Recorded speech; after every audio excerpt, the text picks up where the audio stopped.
Yeah, seems good. All right, last couple stragglers. Yeah, microphones. Yeah, that probably helps a little bit.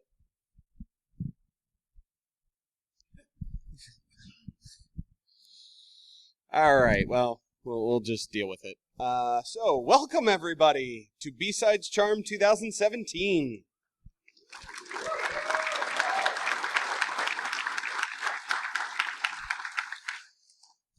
So, 327th B-Sides event. Overall, 216th global. So, a whole lot of B-Sides. 1,077 tickets this year. And we sold out faster and faster and faster, as some of you found out as you tried to get tickets. And Twitter exploded with tickets in the last few weeks, so that was kind of fun. How many people actually got their tickets via Twitter? Only a couple. Crazy. So, yeah. So, sponsors-wise, we had one platinum this year with Lockheed Martin. Several gold with NSA, SANS, Hackhead, Raytheon, Booz Allen, Point 3, Talos, Tenable, Sealing Tech, and Capital Technology University, Trimark, Cyber, and Aspect Security. So, a lot of awesome gold sponsors. Yep, they're all over in the sponsor room. Please go visit them.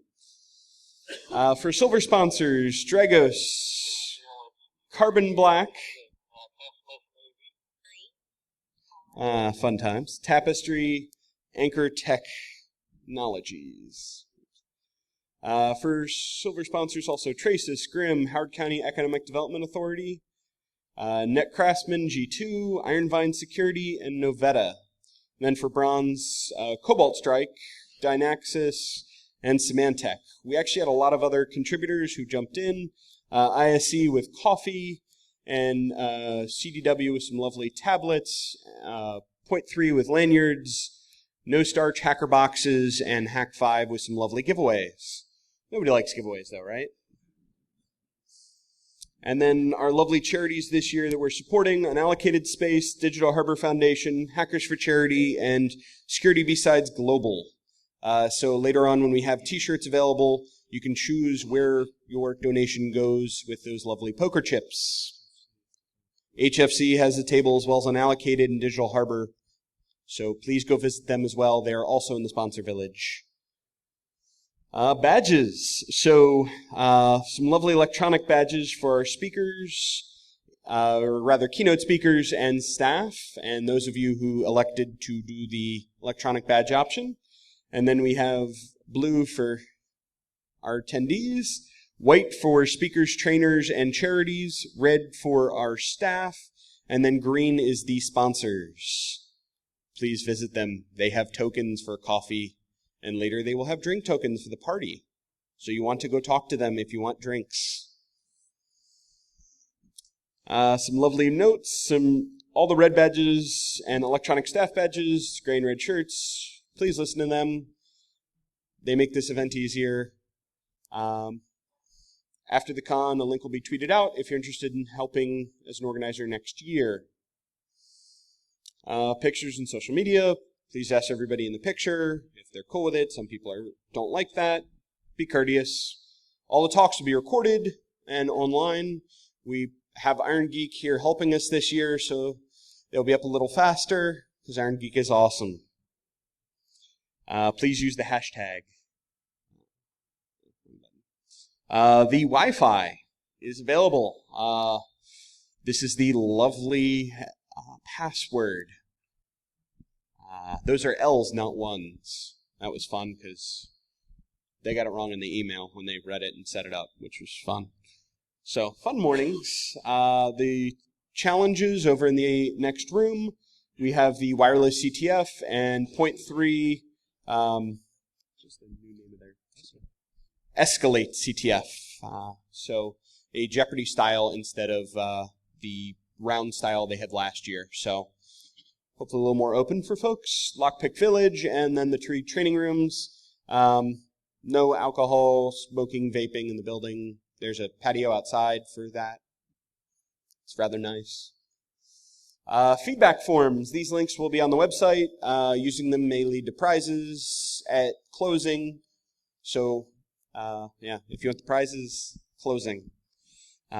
Please use the feedback forms. They're really helpful for us to be able to get your feedback to improve for next year. Party location across the street, Pratt Street Ale House again at 8 p.m. Soda drinks. Upstairs there will be Crabs Adjust Humidity for those who aren't interested in drinking or just want to have fun heckling each other and being horrible people, because it's fun. You will need to bring your badge to actually get into the party, so please bring your badge to the party. Otherwise, you will have to go back and get it, and that kind of sucks. Again, tag us so that we can retweet all your awesome feedback and comments. That is it. So I'm going to turn it over to our introductory keynote speaker, Rob Lee. You guys change that to ports.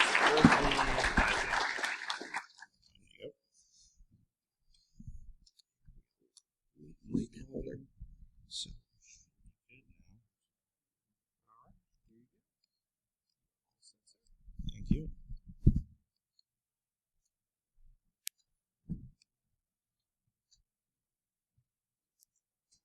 All right. Cool. All right. Well, thank you for having me. I'm going to kind of walk around a little bit. So greatly appreciate everybody coming today. If we look at the agenda, we've got a lot of really interesting talks. I don't know, how many of you have been to BSides before? Any BSides. All right, so that's a good returning number. Means we've also got a lot of folks who are first-timers. So if you are a first-timer, really, at BSides, you can just grab onto anybody, ask them what's cool to see, what's cool to do. They'll take care of you. So my name's Rob Lee, and I was asked to talk about industrial control systems, and specifically some research I've been doing into industrial control system attacks recently. A lot of interesting things out there, a lot of hype, actually a lot of fear when it comes to the discussion of industrial systems. So I'll walk you through why it's such a challenge for the community to actually understand what's going on in this space, and talk a little bit about the things we've seen before, some things we need to be aware of, and then the research that's going on right now. But really, as a keynote, I only have a couple jobs. The first, of course, is to run over my time slot and get everybody off track. That's the first thing I'll try to do well. The second thing is to try to bring a tone to what we're doing for the rest of the day. So Jim Chrissy, as keynote tomorrow, he's going to tackle it very, very well and set the tone for tomorrow. My tone for today, and a lot of what my focus is on, is try to push back on some of the hype we see with good knowledge, making sure that people that are speaking about events in the media, that are speaking about things to their friends, their peers, their parents, whoever it might be, that we do so from an informed position. And so that's what I'll be mainly focusing on here. So getting us going here, my background, do a lot of different things, teach at SANS, run a company called Dragos, one of the sponsors.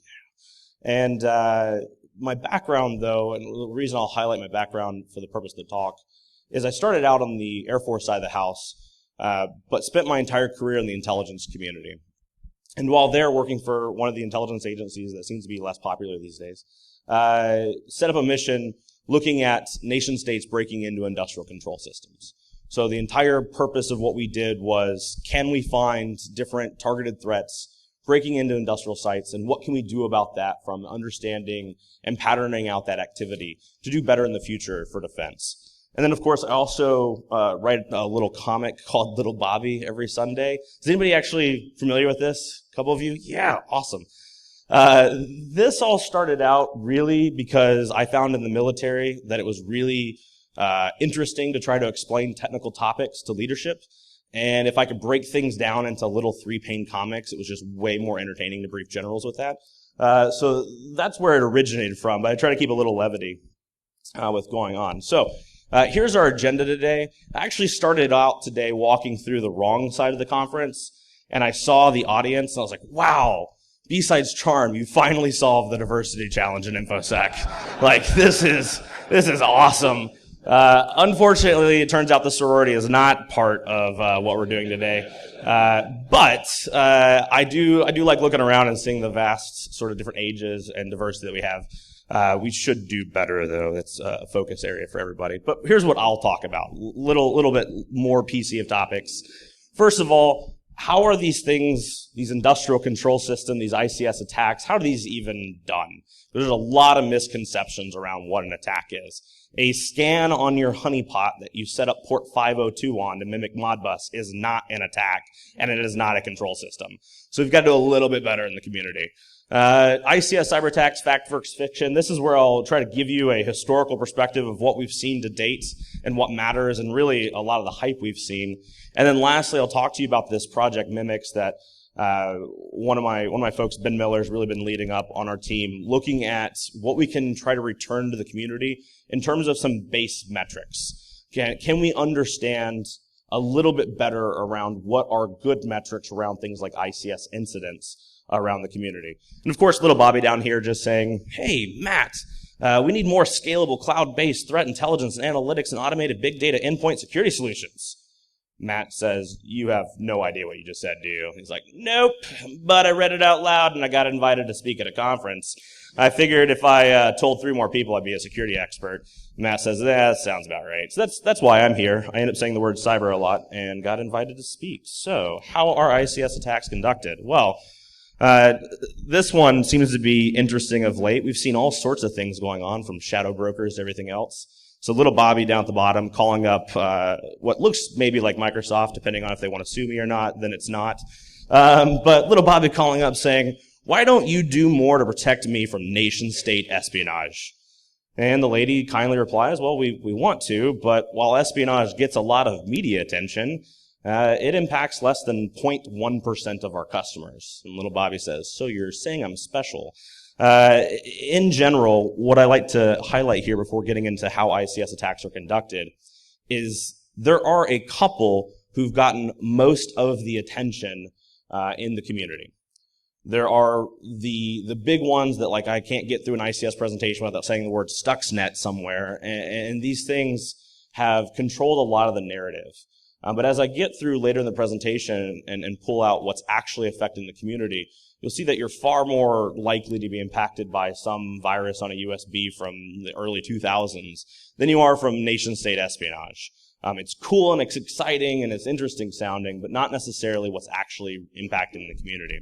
All right, so how many of you have seen a kill chain before? Be honest. All right, how many of you have seen Lockheed's marketing team here? All right, good. So kill chains are actually really, really important, very much like Mike Clopper and the guys that came up with the first one from a digital perspective. When looking at an ICS cyber attack, I want to set the bar here right up front of what's different. I authored a paper at SANS with Mike Asante titled The ICS Cyber Kill Chain. And the whole point of it was to say, look, in IT, in enterprise, and anything related to IT, that whole kill chain thing is really useful. It's not the preventative, whatever, let's do predictive anything kind of model. It is just, let's put data into buckets and observe patterns. And I can do intrusion analysis by putting data into buckets. That's the whole point of the model. But in IT, it kind of stops down on that actions on objectives.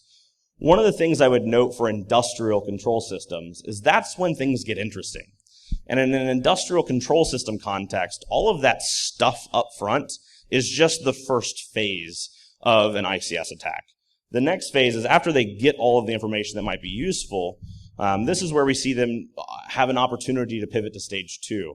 This is where you would have to develop something. It could be knowledge on the systems, and it could be a malicious capability, or both. You're going to have to test it because any smart adversary, and not all your adversaries are smart. I've met some of them, but any smart adversary is going to test out their capability, because you're not going to run 6 months of operations, multi-million-dollar campaign, and then go, all right, hope this works, click. Like, that's not very likely to occur. But testing actually doesn't have to be in a lab. It could be in other people's utilities. I've seen that where very small electric and water utilities who say, I'm not really interesting. No way anybody would ever target me. They can get compromised and just be used as a lab for somebody that wants to set up their environment to test out capabilities instead of setting up an expensive ICS environment. Then there's going to be that delivery and installation and executing of the actual ICS attack. I'm going to flip back and forth here real quick. This, to me, demonstrates that there's an extended kill chain when it comes to ICS. There are more things an adversary has to do to achieve the types of attacks we're most concerned with. And that's one of the first key points I want to highlight. There is a lot of rhetoric in the community today, and I say the larger community, not even just information security, that the grid is going to go down, or, oh my gosh, the pipeline is going to blow up and kill people. It's really, really difficult, like way more difficult than people give credit for. Like, well, I could use Metasploit and pop the human-machine interface and I can get remote access. Cool. Now make the lights blink. There's a big gap between those two things. So there is an aspect that goes into these type of attacks that's really, really important to understand for any type of real defense. So let's use one case study before we get going. So for those of you that aren't super weird like my team and I that hang around with things that beep and spin large turbines and things on a day-to-day basis, a power grid. The easiest way to think of a power grid, make it real simple. There's generally three components to it: generation, transmission, distribution. I'm going to generate lots of power, either coal, nuclear, wind, water, all sorts of different opportunities. I'm going to transmit that electricity over the big, big wires that people that live to it, they're like, the NSA is spying on me. And it's like, no, it's just a transmission line, calm down. And then there's the distribution side of the house. Distribution is your local sort of neighborhood. For the last 30 plus years, the security has been prioritized on generation and transmission. Because if you wanted to do the most damage, that's where you target. Makes the most sense. So back in 2015, there was an attack in Ukraine that was the first attack that actually took down portions of a power grid, and it was done entirely against the distribution network. So it was interesting because that's kind of the soft underbelly around the world of what's not been as protected. So let's break that down along that model real quick, and then we'll get into some of the fact and fiction and what we can do about it. So what I've done on the left-hand side is structured that stage 1 and stage 2 kill chain. On the right-hand side, I structured out what happened in Ukraine, and I put the full report up at the top. I was fortunate to be one of the investigators and got to write the industry report on that attack. And so I'll walk you through really quick how that went down to bring some context to what we're really talking about here. So about 6 months before the attack actually occurred, which was December 23rd, 2015, so about 6 months before, the adversaries targeted a couple Oblenergos, which is their word for energy company, around Ukraine. Fairly simplistic, normal things that you would expect. Let me send you an email, tell you that you should open up the attachment. When you open up the attachment for the exploitation, it was just social engineering. They said, hey, if you want extra features, click enable on the macros. And everyone's like, I totally want more features. And when they clicked enable on the macros, it dropped a piece of malware called Black Energy 3 to the systems, which then got access, gave remote access to the adversaries to come in, do some lateral movement, all the kind of things you would normally expect. That's what it would look like traditionally in an IT environment. That's run of the mill, nothing too crazy there. Where it got interesting is that second stage. So what the adversaries ended up doing was they found VPN access into the ICS. So they found remote access into the industrial control system networks themselves. And for the next 6 months, because all of that IT stuff took a matter of like 3 days, for the next 6 months, they operated inside that environment doing what a good defender would do. They mapped out the environment, tried to understand it, profiled the devices, figured out what they were dealing with. They learned the systems, and it took them about 6 months to learn these 3 different distribution management systems across 3 different regions of Ukraine. When it came time for the actual attack, when we see it finally on December 23rd, there was a lot of other stuff they had done beforehand. So if you're just waiting for that attack, you've missed all of the actual activity, right? So if we look at what they actually did, a couple cool things, a little bit of hat tip to the adversary. First, they found that there was these devices called serial to Ethernet devices. So if you ever play around with industrial control systems, a lot of serial protocols still out there. One of the devices that you need to be able to communicate from something like a control center that's communicating over the internet or Ethernet would be Ethernet packets. But down at the substation level where they're doing distribution, probably got a lot of serial. So there's a device called a serial to Ethernet converter. We're not very creative in the ICS community. But anyways, so serial to Ethernet converter. They found these devices. There's about 30 of them.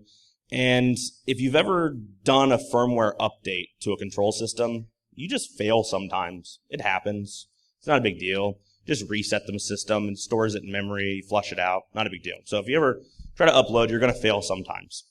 But these guys found the 30 devices and developed specific malicious firmware for those devices.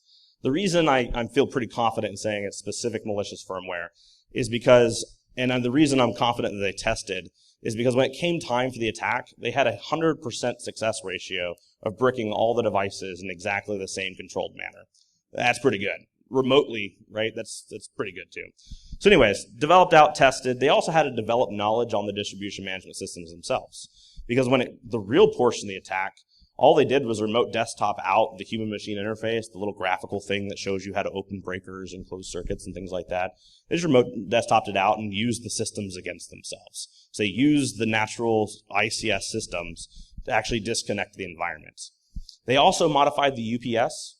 So they had a backup power system, and they said, hey, when the power goes down, we want you to maintain power, but then I want it to set about 30 minutes into it where it drops power, then reboots all the systems, and then drops it again and drops the network interface card, which seems kind of weird until you realize that a piece of malware they put all over the Windows environment, between 500 and 600 Windows systems, a little piece of malware called Kill Disk, that it was set to activate upon restart, and it deleted the master boot record and all the systems. So if you're the defender, around 3:30 in the afternoon, because nothing ever happens in the morning, around 3:30 in the afternoon, your mouse starts moving in front of you. You're like, uh-oh, this is not good. One of the guys actually took out a cell phone to record it. It was like, my boss is not going to believe this. And so you see the little mouse moving around, and you start seeing breakers, starting to open up those breakers and starting to de-energize those substations. Tries to fight it back. And if you're the defender, try to fight for control, get locked out. Power, you just start seeing it go out across the region. Then the power goes down, then it comes back up, and you're like, whew, and then all your systems delete themselves. It's like, uh-oh. In that moment, that is a tough position to be in. And I was actually pretty proud of the Ukrainians because they were able to get back up their operations in about 6 hours, which is amazing. But they did it by going to manual operations. It means they had engineers that went back out to the field and knew how to manually control the substations. They left the automation, the Windows stuff, the control systems, and went to manual operations. The reason I highlight that particularly, because I've heard a lot of wrong narratives come out of this attack. If you're at all interested in it, you go and do your research, you will find some camps of people who will say, oh, well, it was pirated software, or Ukraine's just insecure, or as Tim Conway says, that's the other side of the internet. Like, that couldn't happen here. And while I'll note that the American grid has done a fantastic job of actually doing security, and they've definitely upped their game over the last decade, nothing about that attack is specific to Ukraine. You could repeat the exact same thing. The difference is it would be harder to take us down, but in my opinion, Keynote opinion, it'd be easier to keep us down because a lot of that expertise in manual operations, that's leaving the workforce. We've got a lot of people that get a little salt and peppery in the beard that are not sticking around for iPad HMIs. And we're seeing a lot of young people come in the workforce, which is great, that are heavily reliant on automation and what their screen tells them. So in those type of scenarios, the ability to go back to manual operations is a skill set we're losing over time. So this is why defense matters. To me, this is a great example of quit focusing on the malware. It wasn't malware that took down the grid. It was human operators using the systems against themselves. So cool little case study.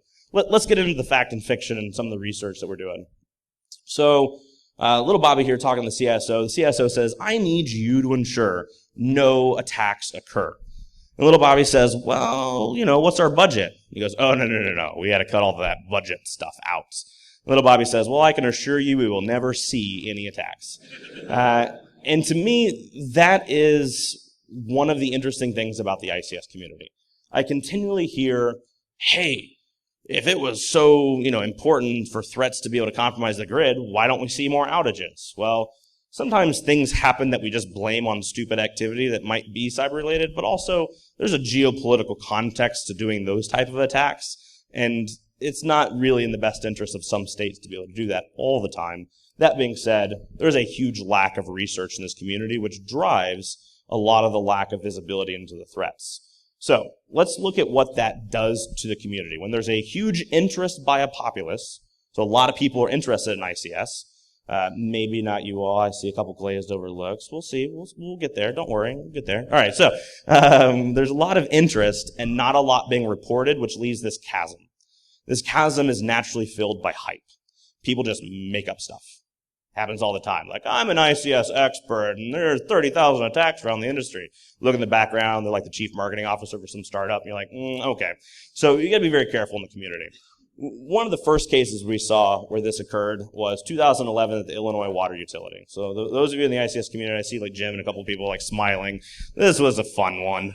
So what had happened was, it was the year after everybody learned that ICS was a thing, because Stuxnet happened in 2010, and everyone was like, ooh, SCADA.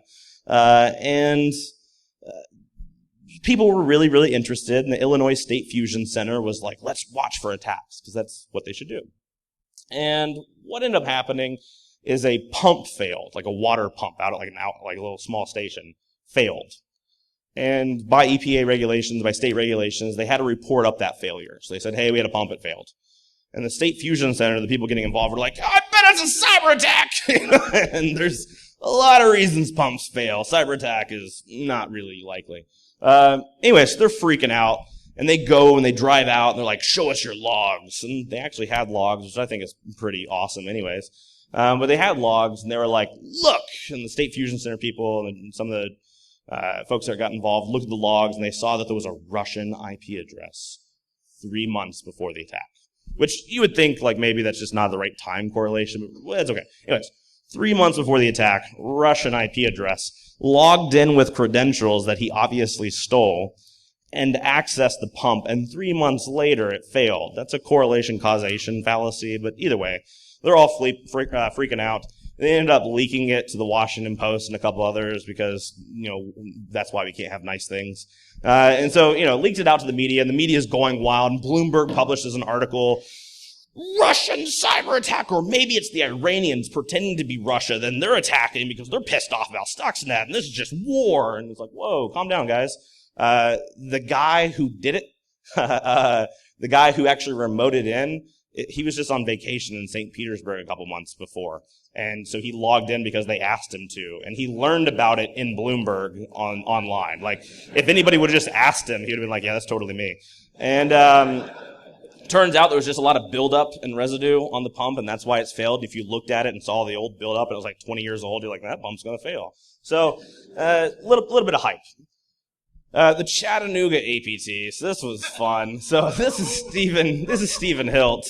So Bloomberg again. It's not always Bloomberg. It's just always Bloomberg. Anyway, so Bloomberg comes out and they said, look, we're going to do this research to find ICS cyber attacks. So they started anchoring themselves in how they were going to look in the community. And they said, we are going to look for this stuff, and we're going to partner with this honeypot vendor, this Threatstream. Now they're Anomaly. They do better stuff now that they're Anomaly. But started off and they said, we're going to partner with a honeypot vendor to build ICS honeypots, and we're going to look for nation-state attacks, which is like correlation you just shouldn't do out loud. But anyways, so Stephen Hill, they published the article saying, look at this. The number one APT in the world is the United States, with over 6,000 attacks on control systems coming out of Chattanooga, Tennessee, because that's where we put the big NSA headquarters. Anyway, so everyone is freaking out. They published a national article about this, and Stephen Hilt finally pipes up and says, no, I think that's me. And they did like research, and that's what it was, is it was Stephen. He was doing research ahead of a talk to look for ICS connected to the internet. And he found what, in his words, a really crappy honeypot that was trying to pretend to be ICS, so he just pelted it with scans. And they started indexing his every scan against the honeypot as an attack and reported this out. So, maybe some qualifications are needed. Can't get through a hype talk without talking about Norse. All right, so Norse had put out this article one time. I get this phone call at like 3 o'clock in the morning. Like I wasn't still in the government at the time it came out. And I get this phone call like, ring, ring, ring, ring, 3 o'clock in the morning. Like, hello? Like, is Iran coming? I'm like, what? Like, is Iran coming? I'm like, this is a really weird phone call, man. Like, I don't know what to do right now. And they said, well, this is so-and-so on the National Security Council. And I don't have to tell you much about military ranks to say, Captain Lee, National Security Council report to the president. There's a gap. There's like a huge gap. I'm like, why are you calling me? They're like, well, we got this report about ICS attacks. You do the ICS stuff as if the government only has one person. And they're like, we're getting ready to brief the big guy off this report. We got to know if Iran's preparing a cyber offensive. And I'm like, this is not a secure line. It'll take me like 15 minutes to get to work, but I can tell you. And they're like, no, it's coming from a vendor report. I'm like, go ahead and just send it on over. And I get this report from Norse that it was bad. It was basically honeypot data. Again, and they didn't know what ICS was. They were like, all these scans against this specific range, and this port is ICS, and it's a telvent system. And I'm like, well, first of all, port allocation isn't what a control system is. And I was like, but second of all, TCP or UDP. And the guy's like, what? And the CTO of Norse, he's like, why does it matter? And I'm like, no. Like, this is going to be embarrassing for you. I'm like, is it TCP or UDP? And the guy's like, it's TCP. I'm like, UDP is the port for telvent. The TCP port on the same thing as the Symantec updater. That's not a good report. And the interesting thing is they ended up putting out this article later on as well. They decided to run with it because why not? Don't listen to me. And they ran with it with a think tank called AEI. Fred Kaplan, those folks authored part of the Bush surge strategy, very influential folks in DC, very right-wing conservative think tank. And they made policy decisions. They made policy recommendations saying, hey, the nuclear negotiations with Iran, which were happening at the time, should fail because Norse's data proves that Iran is going to use the relief to attack control systems in the United States. So the hype has impact. It's hilarious, but it has impacts. Policymakers look to our community. ICS is a topic that everyone's interested in, and almost no one seems to have experience in. So why does this matter again? Well, we see another case where Bloomberg, I said it's not always Bloomberg, but it kind of is. Bloomberg puts out this article saying, hey, this pipeline that exploded in 2008, which it did explode in 2008. They said, we found out in 2014. That's a long incident response case, by the way. I would love to have that hourly rate. Anyway, so in 2014, we figured out that it was a cyber attack by Russia. I'm like, okay, dig into it. I'll skip to the punch. They're wrong. And it turns out they found like a piece of malware in a control center and just assumed that the explosion that happened must be related to the malware because there couldn't possibly just be malware there. And it beaconed out to a Russian IP address. They're like, it's Russia. I'm like, that's not how we do attribution. And the other interesting thing about this, though, and I try to kill this story at every conference I go to because Turkey came out at the time and said, it was the Kurds. And they did this. And the Kurdish extremists came out and they were like, it was totally us. And like 7 years later, somehow Russia's getting blamed. So the reason I bring this up, though, is I've seen congressional members reference this story as a reason to regulate the gas pipeline industry. Now, if you want to have a regulation discussion, let's chat. But we don't need to be seeing fake stories causing changes in our community. And again, why does it matter? Well, I'll give you a couple more quick case studies and move on. But in Turkey, power outage occurred back in 2016, 2015, and it was a 10-hour outage across a couple different plants. And people were freaking out, like, surely multiple plants can't just go down. This happened recently, like San Francisco and New York, and they're like, it's got to be a cyber attack. I'm like, you have no evidence. Like, it could be a fish. I don't care. Just don't make it a cyber attack. It turned out to just be a circuit breaker. Anyway, so in Turkey, folks, major news outlets, CNN, Bloomberg was there too, but like CNN and stuff, other people were coming out and saying, power outage in Turkey. And based on the Norse data about Iran, and based on the Bloomberg report about the BTC pipeline, this might be a cyber attack from Iran to Turkey. I want you to let that sink in for a second. For the first couple hours, maybe days, If you're the host country, you have no idea what's going on. It takes time to do investigative work. And for that first day or more, you're getting told by major news outlets that it's probably a cyber attack from a country you're not very friendly with. That is a very interesting geopolitical tense time over nothing but hype. Israeli cyber attack that never happened. Basically, they were having a conference in Tel Aviv, being like, Tel Aviv is pretty sweet at cybersecurity because that's what Tel Aviv says. And the guy, one of the ministers for the government, gets up, and he's the minister in charge of energy and water resources, and says, right now, as this conference is taking place, the Israeli Electric Authority is under the most severe cyber attack Israel has ever had. Oh my gosh. So again, CNN and everybody else ran this screenshot, ran this view. Israeli power grid suffers massive cyber attack. What he forgot to leave out in the details was the Israeli Electric Authority is a regulatory body that doesn't even touch the grid. It's just a little office with like 30 computers. And it was a ransomware infection because they opened up an email wrong. So maybe a little bit better. And then this one was recently. Started seeing this, and luckily Ron Fabella and some folks jumped on it very quickly. We saw this article come out saying clear energy malware is taking advantage of these clear energy vulnerabilities. By the way, don't name your vulnerabilities, and if you do, don't name it the same thing as the malware. Everybody hates that. Just please. All right, so clear energy malware, what it does is it locks down control systems, infects them, erases the logic, and then shuts off everything. Well, that's crazy for an ICS person. That's like, that's not good. What they didn't tell everybody is there was no malware and it did nothing. Seems to be a gap. What they were trying to say, they're trying to say that, but what they should have said was, hey, we found some vulnerabilities. We weren't getting enough press coverage, so we made the malware ourselves and ran it in our lab to show that it still doesn't work in the lab. Again, a little bit of hype there. I feel bad for the company because I reached out to them and they were totally friendly about it. It was just marketing gone wrong. But get a hold of your marketing team. All right, so let's start transitioning out of the hype stuff.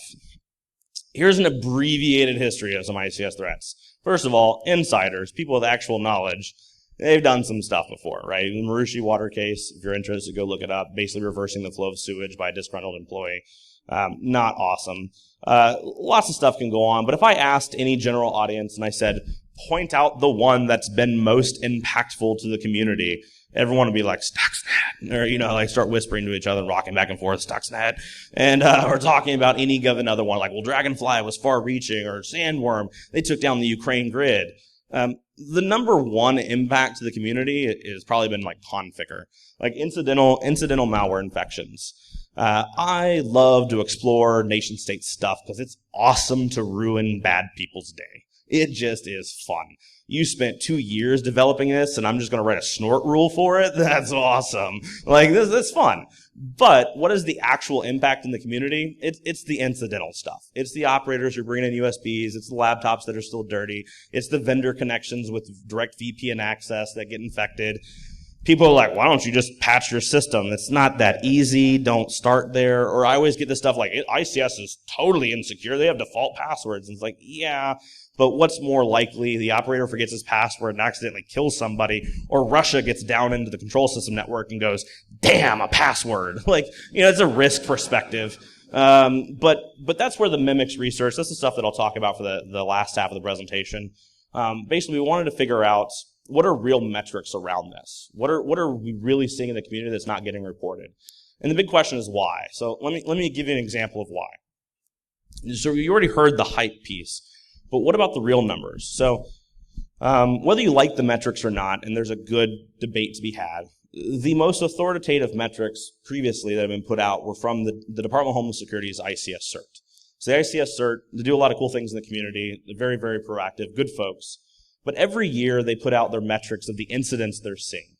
And they've said, last year we saw 300 incidents, the year before that 260, so forth, so forth. Energy is the number one targeted sector. No, it's not. You're just actually focusing on energy, so you see a spike in metrics. But either way, they put out this every year.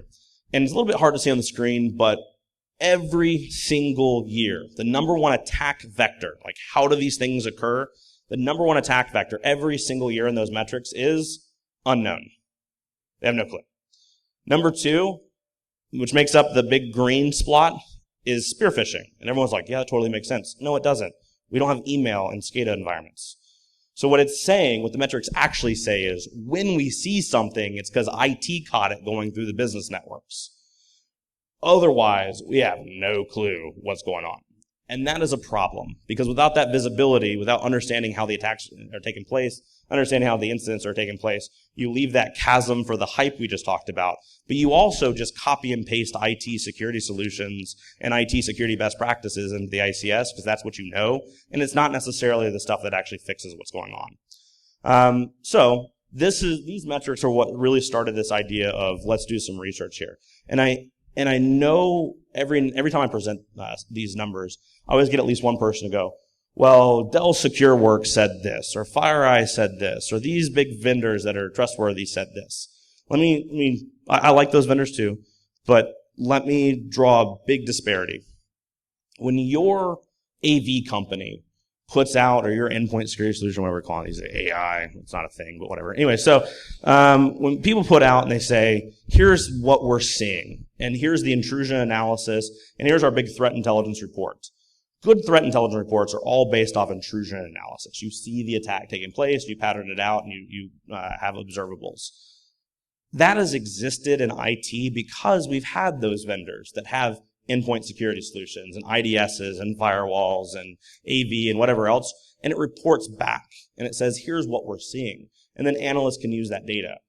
We don't have that stuff, nor have we ever had that stuff in ICS. So your big vendor who is trustworthy on the IT security solution side of the house and the threats that it's seeing don't have the visibility. There's not giant reams of incident response data for what's going on inside the ICS. So that's part of the problem where we don't have that level of visibility. So let's get into what we try to do to find this out. So I had metrics on one hand, which were the ICS cert saying there's 260 to 300 incidents that occur around the community each year. And I used to be in the government, so I generally don't like government metrics. And I was like, well, we probably need to work on those. And on the right-hand side, I had vendors, we'll just discount Norse, but we've had like Dell SecureWorks come out and say, we saw 614,000 ICS cyber attacks. That was their 2015 data. And I'm looking at it going, no, you didn't. Like, you just, lights are on, water's working, something's wrong with these numbers. Like, you're counting port scans on a firewall, I guarantee it. So we've got this chasm between 600,000 on the upper end, and that's about where the metrics all sound, because nobody likes to report small metrics. They like to say, we saw super advanced stuff. Nobody ever gets compromised and like, dude, it was basic. Like, I don't even know why the security team's still here. Like, it's just, nobody does that, right? So it's always super advanced and really jacked up numbers. So that's what we were working with. That's what we were trying to combat. We got little Bobby here saying, Alice walks in. Alice says, what are you doing? Little Bobby says, well, I'm installing next-gen software to protect me against foreign governments. And Alice says, why is there a pop-up saying you still need to patch your system? Little Bobby says, oh, I'll get to that later. I do this again ahead of the sort of incidental infections, and I'll say this once, and I'll say it very bluntly. Your adversary has PowerPoint in management too, right? They're human threats.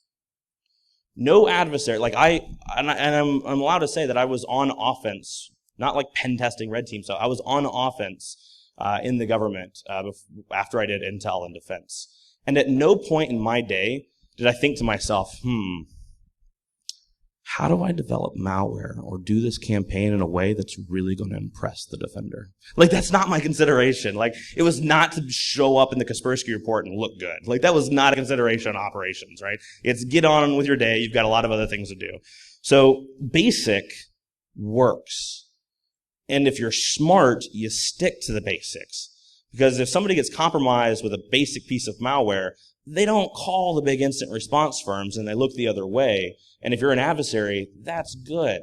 So let's talk about some of the basic stuff and try to return the metrics. So what we did with this Mimics project, conveniently named Mimics, basically off of malware and modern ICS, is we try to have some census data.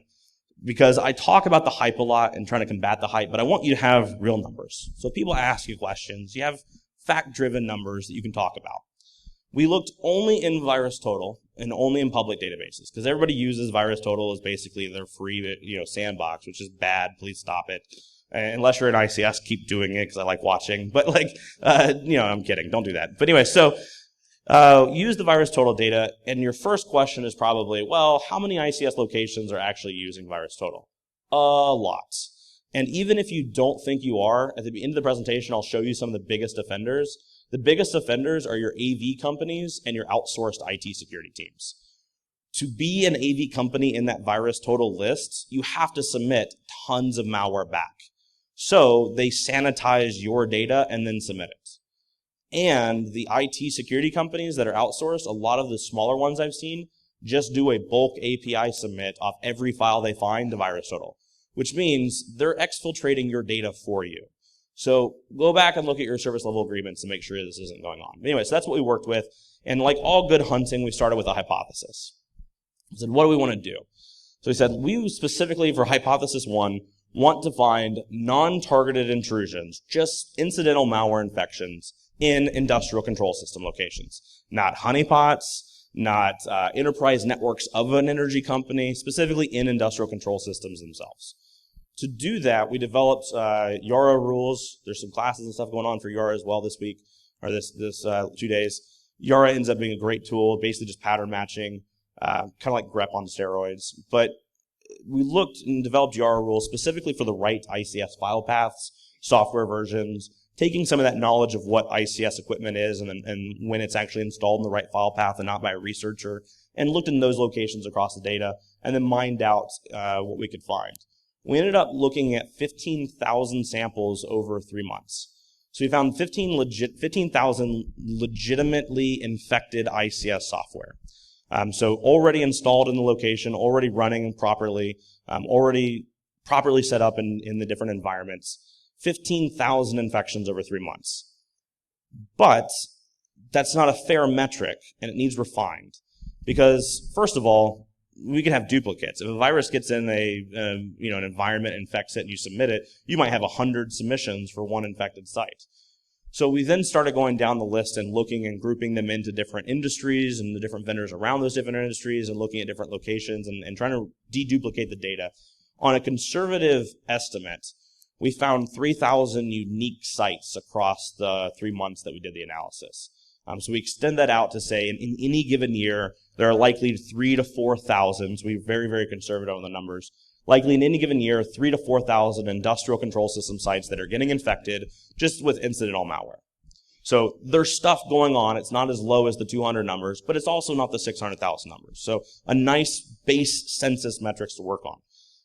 I like word maps because they look crazy, but this is the only thing I wanted to highlight. When we looked at the word maps of all the different infections and what they were, that giant arrow that maybe you can barely see, that giant arrow is pointing to the word Stuxnet. It's not well represented in the data. You are more likely to get infected by Civis and Configure than you are by Stuxnet. So quit focusing all of your resources on, I want to defend against the NSA, FSB, 8200, and GRU, and start thinking about the operators bringing in USBs and what you do about that. Because it turns out it's the same. When you do defense, you're raising the bar against everything. Anyways, so these were the most common infections, just for those that are grabbing the slides after the conference that want to look through them all. Basically just looking at some of the highest hitting samples of malware. And go figure, a lot of it is virus-type malware, stuff that's just spreading and propagating. Interestingly enough, though, there was lots of Trojans as well that weren't just spreading around. So you would have to have a little bit better infection routine instead of just USBs and things like that.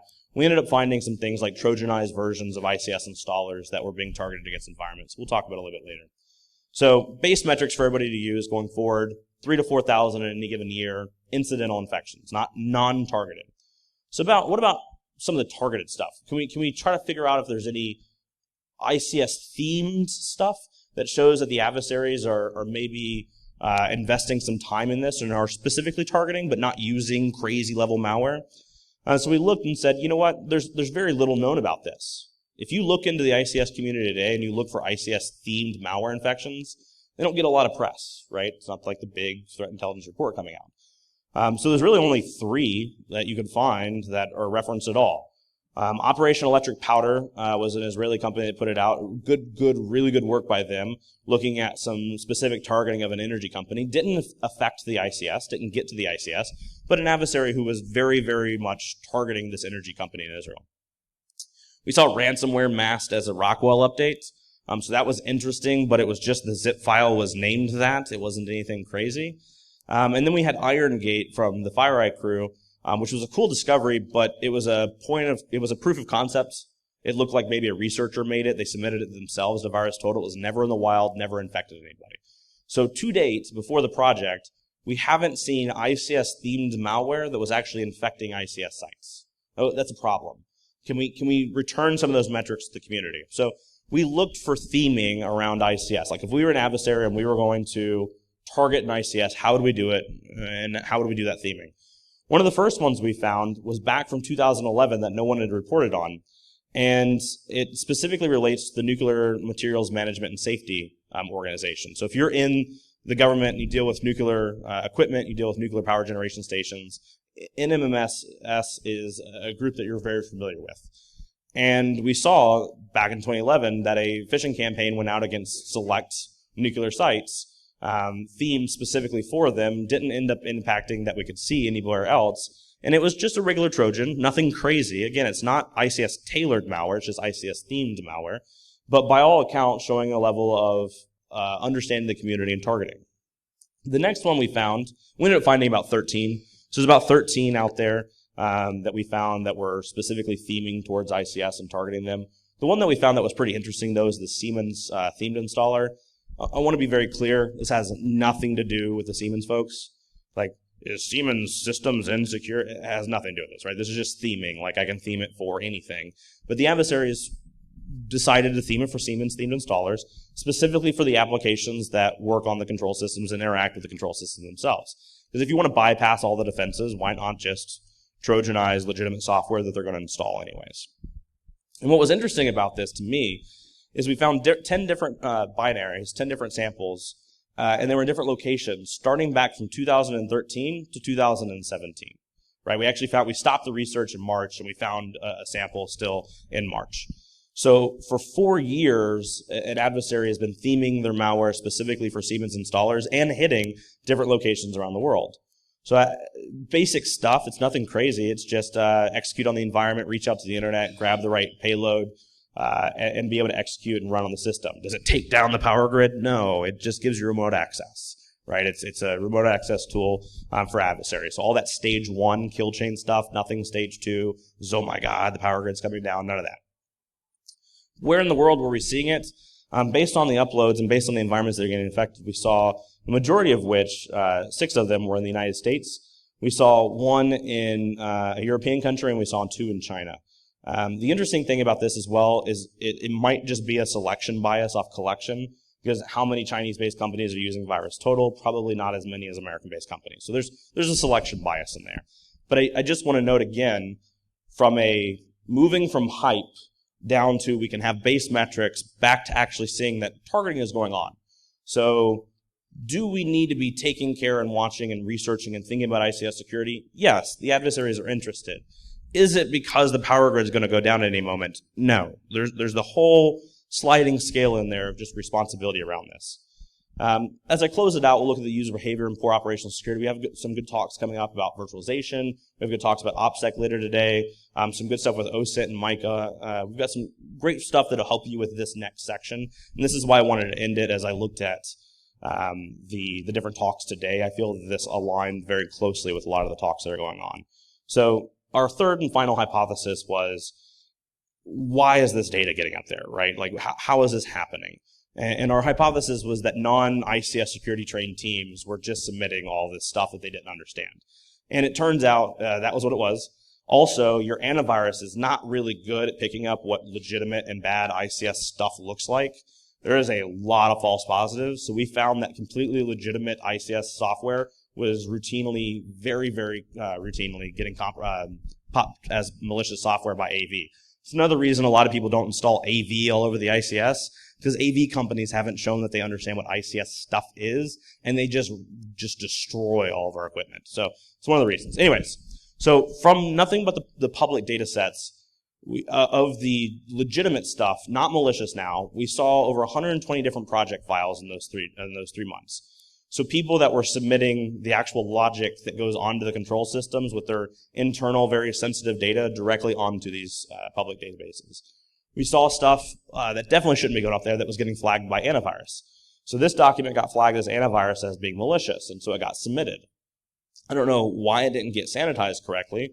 Surely AV companies would never do anything wrong, but got submitted, and it was a very, very sensitive document around incidents in the nuclear community. And we fuzzed out the details, but it was identifying incidents that were going around the U.S. community, and specifically, I think 2 sites, two specific violations that occurred in the nuclear sector. That's not information we want on a public database, right? That's not typically a good thing. We saw a lot of substation layouts and things that were getting submitted as flagged as malicious by antivirus for whatever reason.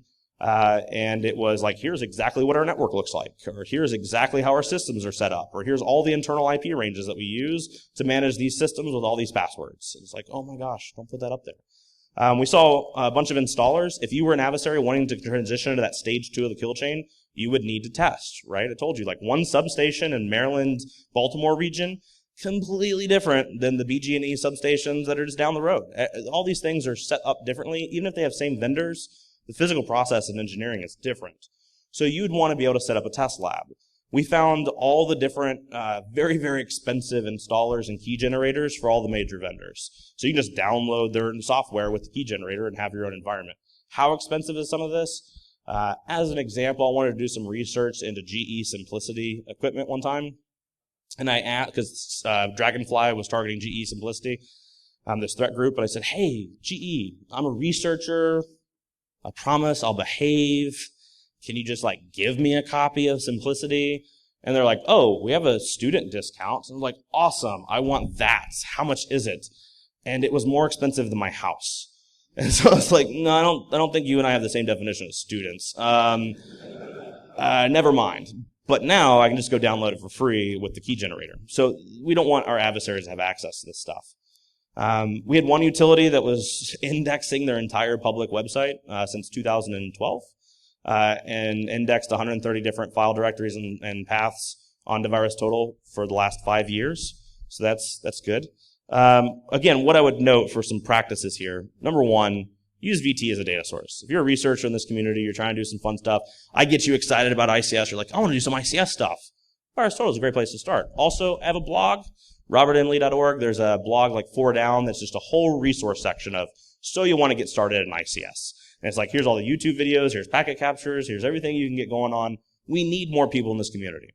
I want you to come to this community well-informed. If you find something and you're like, oh my gosh, no one has ever found this before and it's a major nation-state attack and it's going to take down the grid, hold up, all right? No one's ever found it before and it's super, super important.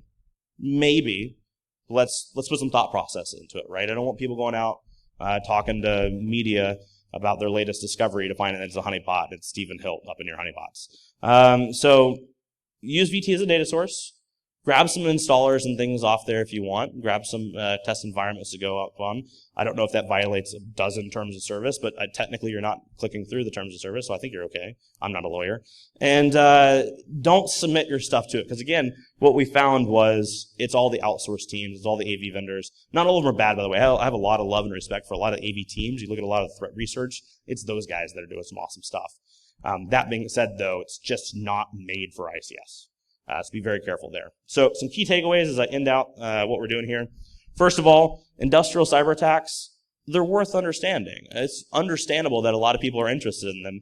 And you're probably a smart technical person by being here. Statistics would say not everybody in the room is smart, but let's give it to you. Everybody's here is probably smart. I imagine that your peers, your loved ones, the people that you know, look to you when stuff happens. Can you explain this? So ICS is going to be one of those things that's probably useful to be smart on because questions get asked about that a lot. Security in the ICS contributes to reliability. We generally see that even simple things like infections can cause issues in environments, shutting down operations. I've seen 2 major news headlines come out around a piece of malware was found in a German nuclear facility and shut down the facility. The malware didn't, they shut it down for safety reasons. But yeah, that's one of 3,000 that's happening each year was our point. So there's some base metrics for you to work from. some opportunities to do some good things and have some fun, and generally a little bit better understanding, I hope, of ICS attacks and sort of how they occur. So with that, if you want to be in touch, my Twitter handle's up there, my email's there. Dragos is actually a Maryland-based company, so if you ever want to come in and play with control systems, stop by. We've got little Bobby here that says, Matt says, you look like you haven't eaten in days. And little Bobby's like, I haven't. And Matt says, why not? And he goes, well, my fridge, toaster, and oven are all infected with ransomware, but at least my artificial intelligence is protecting me from China. So have a good understanding of all the fun stuff you're going to do these next 2 days, but definitely have a good understanding of risk as well, and trying to say, maybe I don't need to stop every single nation-state attack. Maybe I need to start addressing some of the issues that are actually causing problems in my organization today. So with that, I think we have time for like 2 questions at max, and thank you so much. Yes. All right, yeah, no, that's good. Yeah, no, I'm kidding. All right, thanks. Yeah, what's up? Yeah, and the data set and everything else as well. Just hit us up. Yeah, no problem. We've been sharing it up to the different researchers that wanted to work on this, so no problem. The what? Oh, the New York dam. That was a funny one. So since Jim's being a troll up here, there was a New York dam that got hacked. You've probably heard about that one as well, maybe. They were like, oh my God, the Iranians. And the DOJ actually did an indictment on it and made a big deal out of it and said, these Iranian hackers hacked this dam. So here's the real story. I had to go on Fox News for this. I never go on Fox News. I don't care about your political biases and leanings and stuff, but it's not a news source I'm super excited about. But they were like, we're going to talk about this. You can come on. I'm like, all right. So they're hyping it up. They're like, a nation-state cyber attack on a dam in New York. And the Iranians are attacking. This is war. I'm like, oh my gosh. And so I get on there. I'm like, yeah, it's not how it happened. And you just see his face. Like, he just had like the senior member of the DHS telling him that it was a big deal. And here I am being like, nah, that's not how it happened. It was actually a case that I worked in the government. It was previously classified, but everything gets leaked these days. They declassified the details, so I'm allowed to talk about it. One day I get called up. I'm sitting over in the intelligence community. I get passed some data and I get told, Iranian actors are targeting infrastructure in the United States. Can you look into it? I'm like, oh, okay. And I validated it. And it really was the Iranian actors. And so the attribution was solid in the case, at least from our standpoint. It really was Iranian actors targeting some infrastructure sites. But I looked at it and it was just what looked like a basic HMI, human machine interface, with no elements of control. You couldn't do anything. I mean, the Iranians could stare at it really intensely, but wouldn't do anything. And so I passed back to the DHS. I said, yeah, it's this place. It's called Bowman Dam, but there's like 53 Bowman Dams in the United States or something. Like, don't freak out. Whatever you do, don't freak out. What is the exact opposite of freaking out? Briefing the president. Yeah, I feel so bad for President Obama. I'm sure he just got tired of cyber people. But so the DHS and KIC and everybody else briefs up to him being like, there's an Iranian cyber attack against a hydroelectric facility in the United States. And this is not what I said at all. And they call me back and they're like, hey, we need you to investigate this pretty quickly. And I'm like, no, it's really not a big deal, guys. And they're like, no, the president wants updates every 15 minutes. I'm like, what? Like, what did you do? So we usually joke that there's no black helicopters that people fly around in the government. This was one of those times there were, because we called up AT&T and said, hey, because it was a cell provider that was hanging off the HMI, called up AT&T and said, hey, can you tell us where this IP address is? Because the way you do allocation, I have no idea. And they're like, no. I was like, please? And they're like, no. I was like, damn it. And everyone's always like, the intelligence community spies on you. Like, we can't even do who is. So anyways, we were looking at it and we were like, so finally got AT&T to say like what quadrant of the United States it was in. And while the FBI and everybody else is flying out to Bowman Dam in I think Oregon or Nevada region, because that's what they told the president, and they get there and it's a dam that if you had managed to obstruct, it was like 7,000 people downstream from it. The problem is it's an earthen dam. Like you're not hacking dirt, right? It's not gonna go well for you. So anyways, long story short, find out it's this Bowman Dam in New York. They fly out. They talk to the guy on the phone, the operator of it, and say, hey, this is the DHS. I didn't work for the DHS, by the way. Anyways, this is the DHS. You're being attacked by Iranians. We need to get to your facility, which is like not the way to start a conversation. Because the guy was getting a haircut at the time was like, this is phishing, and hung up. Like, user training 101 right there. Anyways, so long story short, they go out there. It's a dam that's maybe like knee high. If you manage to hack it, you might flood some rich people's like carpet. But it was not worth anything, and it made it all the way to Fox News. DOJ still went forward with it, but it was not a big deal. Anyways, thanks everybody. Awesome. Thanks, oh, nice. I like that. You like Star Wars. So.